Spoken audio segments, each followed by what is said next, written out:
इन्हीं रास्तों का मनोरंजन कराते हुए आप लोगों को एक स्टोरी सुनाता हूँ मैं, जो कि हकीकत है। वो है केदारनाथ की। तो शायद आप में से बहुत लोगों ने सुनी भी होगी, बहुत लोगों ने नहीं भी सुनी होगी। जिसने नहीं सुनी है वो मैं सुना देता हूँ आप लोगों को। तो गाइस, ये कहानी है एक बूढ़े आदमी की, जो कि केदारनाथ जाने की बात है। तो एक व्यक्ति था जो शिव का भक्त था। वो केदारनाथ जाने के लिए अपने घर से निकला, मतलब ज़्यादा रीच भी नहीं था, तो उसको पता भी नहीं था कि कहाँ से कैसे करके किस तरह से केदारनाथ पहुँचना है। लेकिन वो गया। लेकिन 2-3 महीने लगाने के बाद वो जब वो केदारनाथ में पहुँचा, उसको रास्ते का पता नहीं था, कुछ भी नहीं पता था। तो वो आखिरी टाइम में पहुँचा था। वहाँ पे चारों चार बिल्कुल बर्फ़ थी। और जब उसने ध्यान से देखा तो कपाट बंद कर रहे थे वहाँ के माली पुजारी, जो भी बोलो आप। तो उसने बोला कि कपाट खोल दो, क्योंकि बड़ी दूर से आया था, बर्फ़ पड़ रही थी चारों चार, और उसको कुछ भी नहीं पता था, रास्ते का पता नहीं, किसी की चीज़ का पता नहीं। जब वो वहाँ पे पहुँचा तो वहाँ पे कपाट बिल्कुल बंद हो गए थे। तो वहाँ पे पुजारी कपाट बंद करके जा रहे थे, लेकिन उसने अनुरोध किया, उनसे पूछा कि मुझे कपाट खोल दो, मुझे ज्योतिर्लिंग के दर्शन करने दो, तो उसके बाद मैं चला जाऊँगा। तो बड़ी देर सोचने के बाद वो वहाँ पे उनसे बहुत कुछ बताया कि मैं बहुत दूर से आया हूँ, मेरे पास कुछ नहीं है रहने के लिए। लेकिन कारणवश वहाँ के माली ने उन्हें मना कर दिया। तो उनको कहा कि आप 6 महीने बाद आना, क्योंकि कपाट हमेशा 6 महीने बाद खुलते हैं, और 6 महीने के लिए खुलते, 6 महीने के लिए बंद हो जाते हैं केदारनाथ के। तो जैसे वो कपाट के पास पहुँचा तो कपाट बंद हो चुके थे। तो माली ने बोला कि 6 महीने बाद आना। माली वहाँ के उस कपाट को बंद करके जा रहे थे। तो शाम का समय था, चारों चार बिल्कुल बर्फ़ से पूरी तरह से केदार घाटी ढक चुकी थी। बट उनको वहाँ पे लेकिन उस बाबा के पास एक अघोरी बाबा है, और अघोरी बाबा ने उनको बोला कि तुमको बहुत ठंड लगी होगी, तुम खाना खाओ और सो जाओ अब इस टाइम के लिए। तो वो व्यक्ति भी बहुत भूखा था, बड़ी दूर से आया हुआ था, न उनके पास खाने के लिए था, उनके पास न रहने के लिए था। तो वो ऐसे बर्फ़ में जाता भी कहाँ, तो वो अघोरी के साथ चल पड़ा। तो अघोरी के साथ उसने शाम को उनको फल फ्रूट दिए, खाने के लिए दिए, और उनको सोने के लिए दिए। जब वो अगली सुबह जागा, वो वृद्ध आदमी, बुजुर्ग के पास जाने का ऑप्शन भी नहीं था अभी। जैसे ही उसने खाना खाया एंड वो सो गया।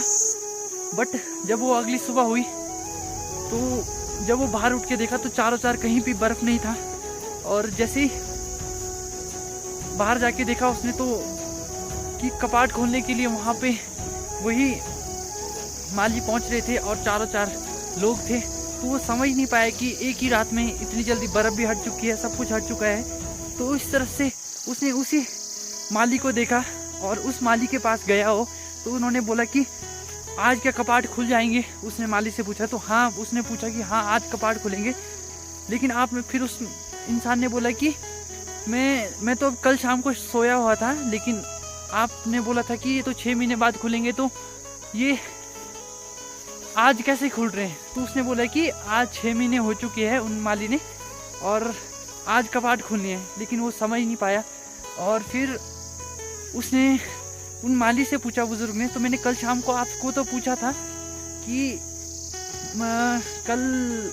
कल मतलब कपाट कब खुलेंगे, तो आपने बोला था कि 6 महीने बाद खुलेंगे।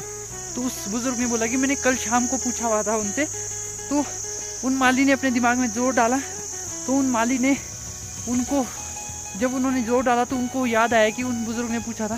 तो उन माली ने उनसे पूछा कि विस्तार में बताओ उनके साथ हुआ क्या।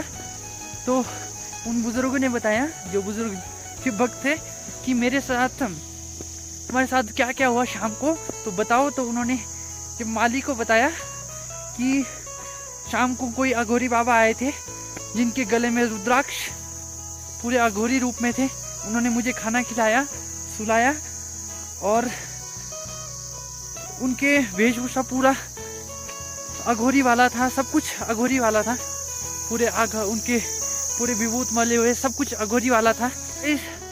जब उन माली ने ये सब कुछ उनसे सुना तो उन्होंने भी वो खुश हो गए, और उस बुजुर्ग के पैरों में बैठ के उन्होंने भोलेनाथ के नारे लगाए वहाँ पे, क्योंकि साक्षात भोलेनाथ आए थे उनके पास और उन बुजुर्ग को खाना खिलाया और उन्होंने 6 महीने का चक्कर एक नाइट में पूरा कर दिया। जैसे कि उनको ऐसा लगा कि आज एक रात हुआ है, बट उन्होंने अपना पूरा काल चक्कर बदल दिया। अपने भक्त के लिए आके 6 महीने को एक नाइट में कन्वर्ट कर दिया उन्होंने वहाँ पे उस बुजुर्ग को। तो उन्होंने पूरी बात वहाँ पे माली ने उनकी बात सुनी और जय जयकार लगाया वहाँ पे, और भोलेनाथ के साक्षात दर्शन हुए। उनके पैरों पे पड़ के उन्होंने भोलेनाथ के दर्शन गुणगान किए। कुछ इस तरह से है, अगर आप सच्ची श्रद्धा से रहोगे ना तो भोलेनाथ किसी भी रूप में आके आपको दर्शन देंगे। और भोलेनाथ ने आके तो उनके 6 महीने का पूरा काल चक्कर ही बदल दिया था। तो इस तरह से हम भोलेनाथ आके आपके काल चक्कर भी बदल सकते हैं, सब कुछ चेंज कर सकती हैं। यही है भोलेनाथ की शक्ति। तो गाइस, अगर भक्ति सच्चे मन से हो ना तो भगवान भी आपके पास आके मिल के चल जाएंगे। महादेव ने उस बुजुर्ग के लिए 6 महीने का काल चक्कर एक ही नाइट में बदल दिया उसके लिए। तो कुछ इस तरह से था। तो अभी बात करते करते मैं पूछ चुका हूँ हमारे कुलदेवी माता दुर्गा माता के मंदिर के पास, और पहुँच चुका हूँ मैं कोपरी। और यहाँ से आप बिल्कुल सामने देखोगे तो बिल्कुल श्रीखंड दिखते हैं, बट अभी धूप लगी हुई है। तो अभी चलते हैं, माता को प्रणाम करते हैं, फिर यहाँ से गाँव की तरफ चलते हैं।